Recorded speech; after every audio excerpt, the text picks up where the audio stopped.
আজি যে মোৰ লগত এনেকুৱা হ'ব মই ভবাই নাছিলোঁ। একেবাৰে মোৰ মাথা চাথা হেং মাৰি দিছে, মানে কোনফালে কি কৰোঁ মানে মই নিজে ধৰিব পৰা নাই। নমস্কাৰ, সকলোকে স্বাগতম জনাইছোঁ মোৰ আন এটি ব্লগ ভিডিঅ'লৈ। আশা কৰিছোঁ আপোনালোক সকলো ভালে আছে আৰু ময়ো বৰ্তমান ভালে আছোঁ।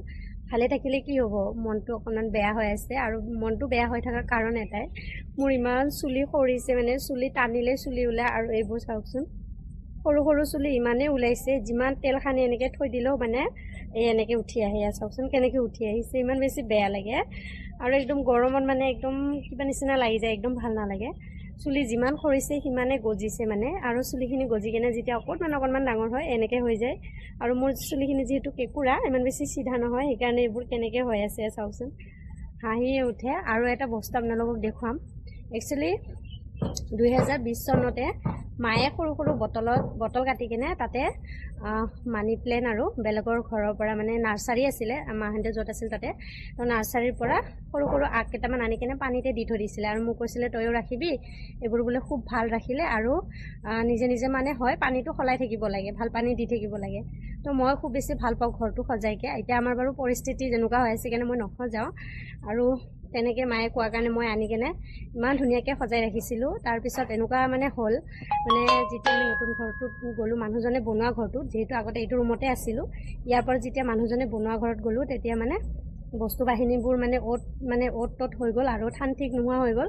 তো মই মানে কি কৰিছিলোঁ, মানি প্লেণ্টখিনি ৰুই দিছিলোঁ, আৰু ৰুই দিয়াৰ কাৰণে যিকেইটা গজিছে, এয়া চাওকচোন, এয়া চাওক, পাতবোৰ ইমান ডাঙৰ ডাঙৰ, এয়া চাওকচোন ইমান ডাঙৰ ডাঙৰ হৈছে, ইমান বেছি ভাল লাগে চাওকচোন। মই ভবাই নাছিলোঁ মানে ইমান সৰু সৰু মানি প্লেণ্টখিনি, মানে পাতবোৰ যে এনেকৈ ডাঙৰ ডাঙৰ হৈছে বা হ'ব, মই মানে ভবাই নাছিলোঁ। আৰু ইমান ডাঙৰ ডাঙৰ কিয় হয়, যদি কোনোবাই জানে কমেণ্ট কৰি জনাব।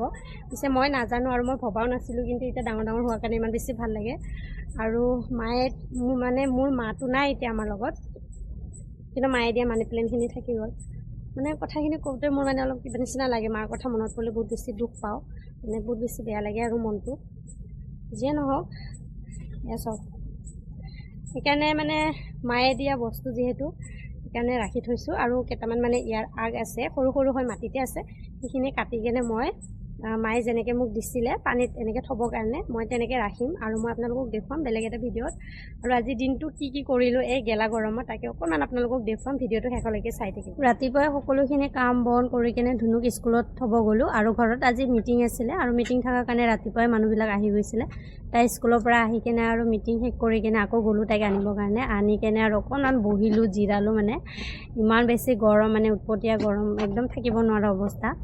আৰু আজি 3 দিনমান হ'ল বেছি গৰম দি আছে, মানে অতিমাত্ৰা। আৰু বহুত দিন হৈ গ'ল বৰষুণেই দিয়া নাই, 1-1.5 সপ্তাহমান হ'ল বৰষুণ দিয়া নাই। বৰষুণ দিব বুলি একদম ডাৱৰীয়া কৰে বতৰটো, কিন্তু বৰষুণ নিদিয়ে। এই ৰাতিপুৱা ভাগত অকণমান দিয়ে, কেতিয়াবা দিনত অকণমান দিয়ে, মানে ভালকৈ এজাক বৰষুণ দিয়াই নাই। আৰু ইফালে মই যিহেতু স্কুলৰ পৰা আহিলোঁ, ধুনুৰ ভোক লাগিছে, সেইকাৰণে তাইৰ কাৰণে আৰু তাড়াতাড়ি বহাই দিলোঁ মটৰ। ঘুগুনি বনাম বুলি ভাবিছিলোঁ, আলু আৰু মটৰ কুকাৰতে বহাই দিলোঁ। তাৰপিছত ছজনা পাত কেইটামান আনি থৈছোঁ, তাই খাবলৈ খুব বেছি ভাল পায়, আৰু আমিও খাব লাগে। ছজনা পাত আমাৰ শৰীৰৰ কাৰণে বহুত বেছি উপকাৰী হয়।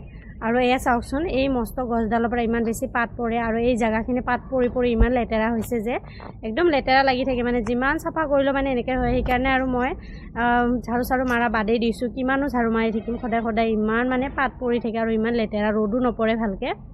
আৰু এয়া আমাৰ শহুৰ দেউতাৰ ঘৰটো একেবাৰে খালী হৈ গৈছেগৈ, আৰু মানুহজনৰ ই ৰিক্সাৰ বস্তু কেইটামান আছিলে, তাকে থৈ দিছে আনি কেনে এইটো ৰুমতে।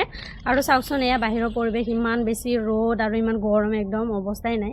আৰু এইফালে মোৰ আলু আৰু মটৰখিনি ধুনীয়াকৈ হৈ গ'ল, তো কুকাৰৰ চিটিটো খেদাই ল'লোঁ। এতিয়া মানে ধুনীয়াকৈ তেল মাৰি দিম, মানে সম্ভাৰ দিম। আপোনালোকে কি কয় কমেণ্ট কৰি জনাব দেই। মই একদম ঘৰুৱা ভাষা, মানে মই মোৰ নিজৰ ভাষা দি কথা কওঁ আৰু মই বেছিভাগ। তো ইফালে ধুনীয়াকৈ পিঁয়াজ কাটি আদা নহৰু খুন্দি ল'লোঁ, আৰু এতিয়া কেৰাহী বহাই দিলোঁ, তাতে দুটামান তেজপাত দিছোঁ, আৰু জলকীয়া দিম বুলি ভাবিছিলোঁ, কিন্তু নিদিলোঁ। মানে তাই একদম আজিকালি কিয় বা নাজানো বহুত জ্বালা কৈ থাকে, এনেহ'লে ইমান জ্বালা খায় আগতে, কিন্তু কেইদিনমান হ'ল তাই মানে একেবাৰে জ্বালা খাব নোৱাৰা অৱস্থা। সেইকাৰণে আৰু মই দি দিলোঁ তেজপাত, জলকীয়া নিদিয়াকৈ। আৰু এতিয়া মই ধুনীয়াকৈ পিঁয়াজ দি কিনে ভাজি ল'ম। আৰু এইফালে মানে মানুহ আহিছে জানেনে, মোৰ ইফাল হৈ আছে একদম এইখিনি সময়তে, মানে মাতো দিব লগা হৈছে, কথা পাতিব লগা হৈছে, আৰু ইফালে মানে বনাব লগা হৈছে। মানে কোনফালে কি কৰিম কেতিয়াবা মাথাটোৱে কাম নকৰা হৈ যায় জানেনে, হেং মাৰি দিয়ে, মোৰ মানে হাঁহিয়ে উঠে। তো যিয়ে নহয় এই গৰমত বনাইছোঁ। আৰু এই ৰুমটো যে ইমান বেছি গৰম হয় নহয় এই দুপৰীয়া ভাগত, এটাতো টিঙৰ টাব, তাৰ উপৰি আকৌ এয়া তৰ্জাবেৰা দেখিছেনে, ফুটা ফুটা এইবোৰে দি কিনে ৰ'দটো মানে পূৰা এইটো চাইডেদি সোমাই আহে, ইমান বেছি গৰম লাগে। আৰু ভাত পানী খাই অকণমান টোপনি মাৰি উঠিলোঁ, মানে আৰাম কৰিলোঁ। এয়া চাওকচোন ঘৰৰ কাম বন কৰি মানে শেষ হ'ল। তো ছাগলীকেইটা এৰি কিনে ওলাই আহিছিলোঁ বাহিৰত আৰু দেখিলোঁ মধুৰিআম এটা পকি আছে। ভাবিলোঁ আপোনালোককো দেখুৱাই দিওঁ। এইটো মধুৰিআমটো পকি আছে আৰু ধুনুৰ কাৰণে ছিঙি ল'লোঁ। আৰু মোৰ এটা অভ্যাস আছে দেই, এইটো বহুত বেছি বেয়া বুলি কয়, আপোনালোকে বেয়া ভাবে নে ভাল ভাবে মই নাজানো। এই মধুৰিআমটো যে পকিছে নে নাই মানে অকণমান নখটো দি টিপি চাওঁ মই, তো পকা যেন পালোঁ আৰু আনি কিনে ধুনীয়াকৈ ধুই থৈ দিলোঁ। কিন্তু এইটো বেছি ভাল নহয়। আৰু আমাৰ হাঁহকেইজনী চাওকচোন, মানে এটা মতা আৰু এটা মাইকী, যিহেতু আগতে মাইকীটো অকলে আছিলে, মতা এটা আনি দিলে পিছত। তো সিহঁতে মানে চৰিবৰ কাৰণে গৈ আছে আৰু মই এনেই অকণমান ৰাস্তাৰ ফালে খোজকাঢ়ি আহিলোঁ। আৰু আমাৰ ধুনু শুই আছে, এতিয়া উঠাই নাই। ভিডিঅ'টো চাই কেনেকুৱা পালে কমেণ্ট কৰি জনাব। আজি কাৰণে এইখিনিয়ে, টাটা।